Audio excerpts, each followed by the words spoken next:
Hello, everyone. Thank you for pressing play. This is Speak Upon It, a Pixages digital media production.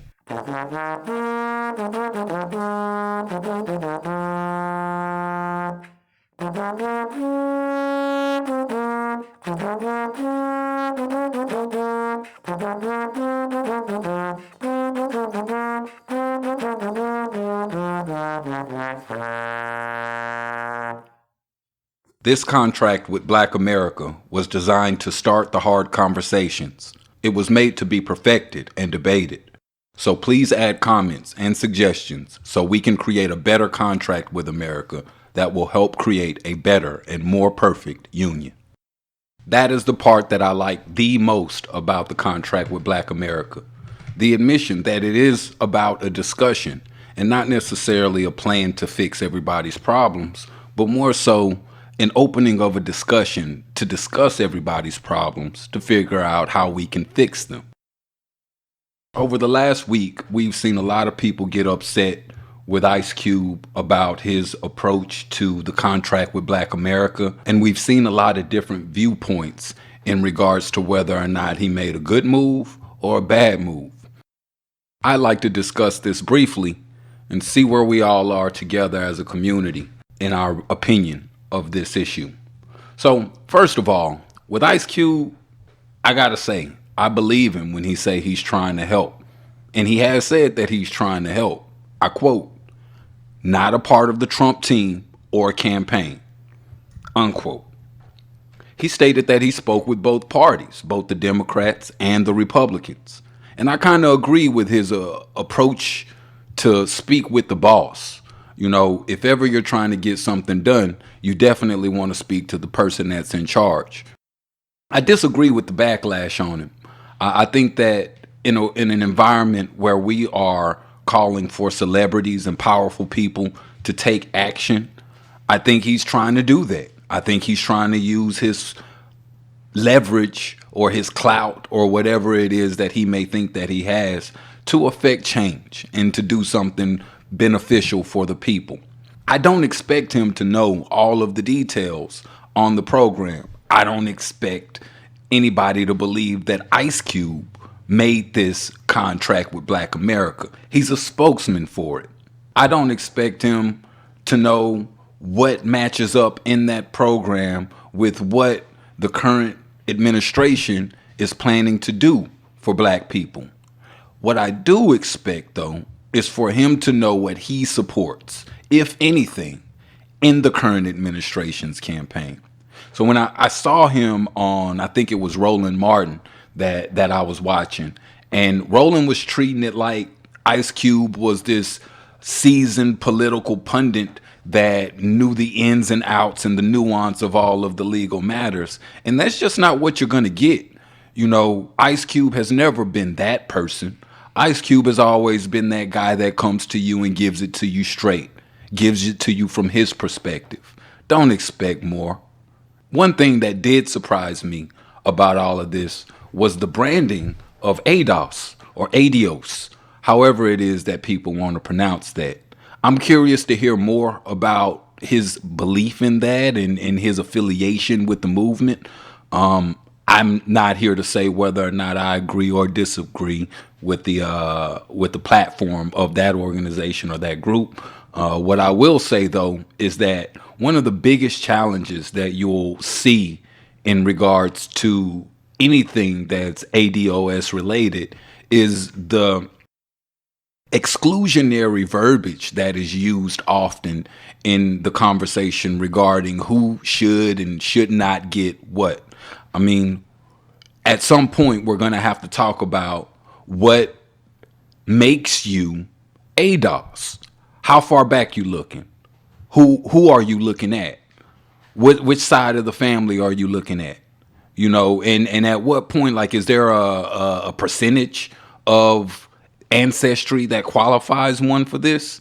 At any rate, I'll move on. I think that the biggest challenge that he'll face throughout all of this, and what I've heard of him facing throughout all of this, is inclusion. You know, there are people that have been doing this work for generations. It's in their family blood.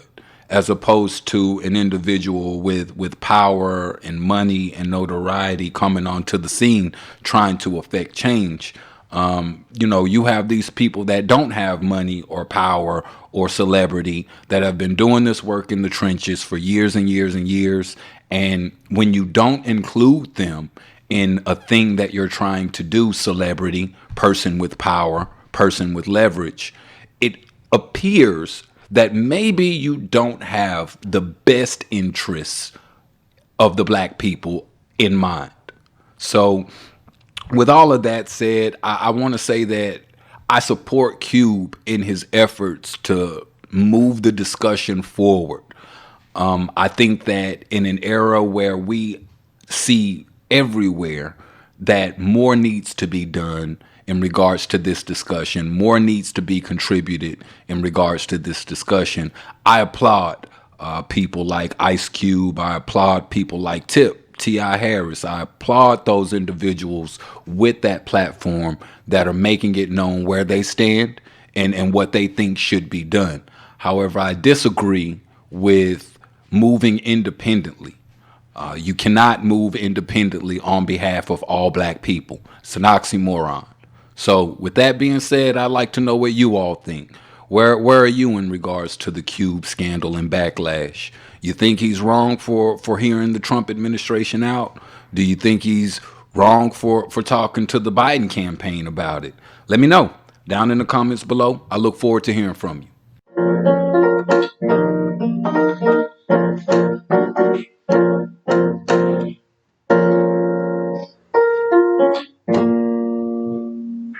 Earlier this month, we had a discussion about the National Ballot Security Task Force. A couple of days ago, the Miami New Times reported on a Miami cop in full uniform showing up to a polling place with a Trump mask on. Apparently, the officer arrived at a polling location in full uniform and a Trump 2020 no more bullshit face mask. The police chief stated that the behavior was a violation of their policy, and the mayor has tweeted that they've spoken to the chief and agree that the officer's behavior is unacceptable, that it was a violation of the departmental policy. This officer, shown in the image above, was identified as Daniel Ubeda. I hope I'm pronouncing that right. If not, I guess we can add it to the list of bullshit. At the time of this reporting, it is unsure why the officer was at the polling location in the first place. I have a couple of ideas. They're all the ones that most people would have. I mean, who shows up to a polling location in MAGA gear as an authority figure wearing full uniform and is not intended on presenting a certain image or idea? This officer was intentionally attempting to sow some type of discomfort wherever he went, which isn't too far off of what we normally see from police behavior. Do we think that anything is going to happen to this officer? Really? I want to see it. I'll be following this story. I hope you'll be doing the same. This is another example of the intimidation that we were speaking about in the previous story. I'd like to hear what you all have to say, of course. Have you experienced any intimidation in your area? Do you have any friends or family members that have experienced any? Please let me know down in the comments.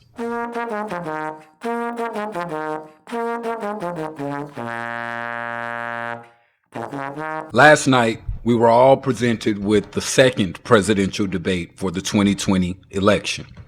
If you remember, the first debate had a whole lot of controversy around it, so much so that the rules were changed in order to allow for a more fluid conversation. The second debate was called off because of that rule change, and so the presidents had opposing town halls. We talked about that. I covered that one. Yesterday, we got the second and last presidential debate, and I want to say overall, it was much more of a traditional debate. Each person was given a specific amount of time to answer a question, and then the next person had an opportunity to either respond to that statement or, make a statement that was related to the topic. So I'd like to go through the topics that were covered during this debate. I actually enjoyed it for what it's worth, for as much as one can enjoy a debate. So let's talk about the topics individually and see what we think about this overall. So one of the first topics that was discussed was the COVID pandemic and the response to said pandemic. When asked his thoughts, the president stated that, this is a thing that is going to go away. We're rounding the term. Vaccines coming within weeks. Apparently, he's counting on the military to be the savior in this scenario, and I just don't get that. I understand that administration of the release of a vaccine is going to be a cumbersome task, but when we're talking about a disease and how we're going to fix that problem, the military isn't what I normally think of as a part of that discussion. Apparently to Trump it is. He insinuated that his catching of the virus was caused by meetings with military families. He took responsibility for his impact on the pandemic and then began the next statement saying that it was not his fault. I found that interesting. He was asked about a message to school parents who are concerned with their children returning to school, and his answer was that he wants the schools to open. Furthermore, blue states are the problem in this scenario with the numbers. When asked whose advice he's taking on how to handle this virus, his response, he listens to them all. Joe Biden's response was about numbers. He came through and he gave numbers on deaths and cases. He was encouraging social distancing and citing science. What? Apparently, during his answer, the president stated that people are learning to live with this virus. And Joe Biden's counter to that was people are learning to die with this virus, not learning to live with the virus. He blamed Trump for needing to shut down so harshly as the country did at times and in phases. And he wants to follow the standards. His message to school parents, you have to have standards. The United States needs help. Not just blue states, not just red states, but all of us. On election security, Biden plans to address any attack on the American sovereignty with sanctions and any other available options. He pointed out that Trump's friend and, I guess, old lawyer, Rudy Giuliani, is being used as a Russian asset, and Trump is doing nothing about it. Trump's response to this subject, though, was no solution at all. Instead, he decided that he'd accuse Biden of being in bed with foreign countries. On foreign relationships with China and North Korea, Biden pointed out that the only candidate that's up for election that has any problem with inappropriate contact with any of our foreign friends or foes was Donald Trump. And he stated that anything to state the contrary was, in his words, malarkey. Trump, on the other hand, attempted to sell that the misappropriate behavior of Joe Biden's sons and brothers makes him a bad candidate for the presidency, and also states that in regards to North Korea, for instance, we were expecting war with these people, but that there is no war and that it's good to have good relationships with your enemies. If only these people weren't trying to kill us. There were a couple of other topics that they talked about, and when I say couple, I mean like 5 to 6 more. One of the standouts was in regards to the relief bill. When Donald Trump stated that he believes that Nancy Pelosi is not going to allow for the relief as if she's the president, that it isn't his fault, and that it's the blue states that are asking for all of the help. Joe Biden's response to that was, if what he wants is a relief bill to be passed, why isn't he talking to his Republican subordinates to help pass this relief package? The most notable one, of course, for me, was the subject of racism. But, considering the two candidates, you can already guess that there was a very stark difference in the responses. Joe Biden is an individual who is willing to admit that there is institutional racism in America. And let me just say this real quick to anybody listening. You know, when we say institutional racism, we aren't just talking about the government.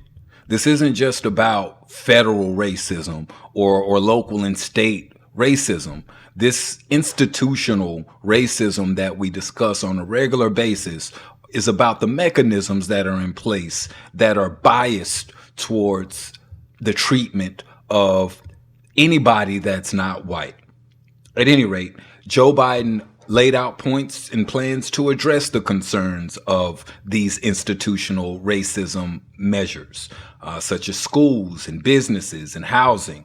He stated that minimum sentencing was a mistake that was made and that he's planning to take action to try to correct it.